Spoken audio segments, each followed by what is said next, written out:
With me today is Greg Ruffino. Greg's been in the ARM industry since 2010, where he started from the ground up as a frontline collector at Williams & Fudge. He later spent 10 years at the company as its director of training. He left in 2023 to join Interpros, where he's now the North American sales manager. Greg, thanks again. Really appreciate you being a part of Training Bytes.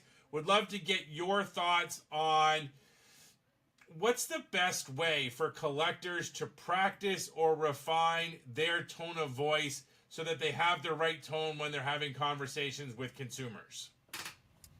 Thanks again, Mike, for having me, and I love this question.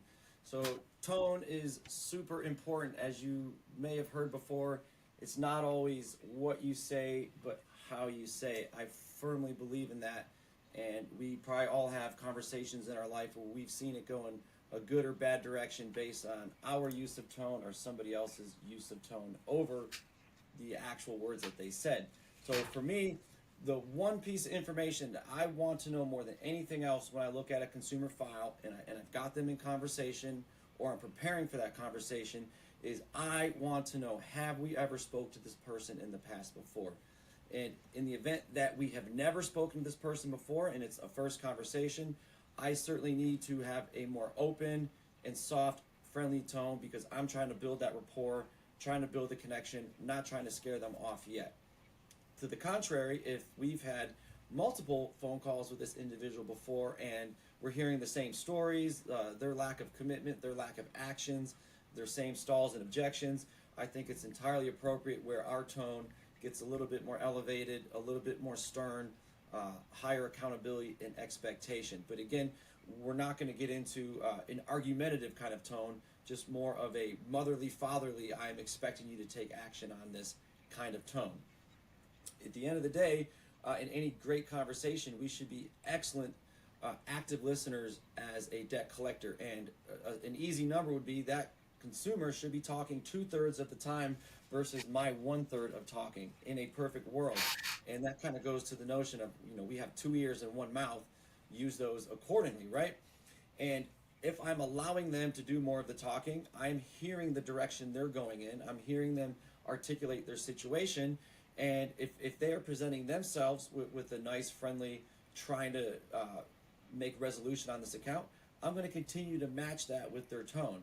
If their tone gets a little bit more elevated, then I'm still going to present myself in a friendly manner, but I know that I might need to match them a little bit more to remind them that we are the ones in the position to hold you accountable to this.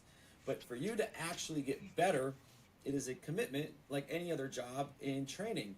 And first and foremost, I hope you have a structure at your current agency where supervisors and trainers are presenting call listening and audit sessions or recordings available to you where you can hear yourself, be very critical of yourself, listen to calls that are both bad and good, figure out what it is that you could have done differently with your tone in addition to your choice of words that could have made that go in a better direction. Find that point in a bad call where you said, if I only said that in a slightly different way, they might not have got upset or the call might not have ended so quickly. At the same time, you should also be asking your company to provide you with call recordings of your teammates who are well known to be super successful at the job. Not just yourself, but hear how others are doing it. And the more calls you listen to, the better off you're going to be. It's as simple as that.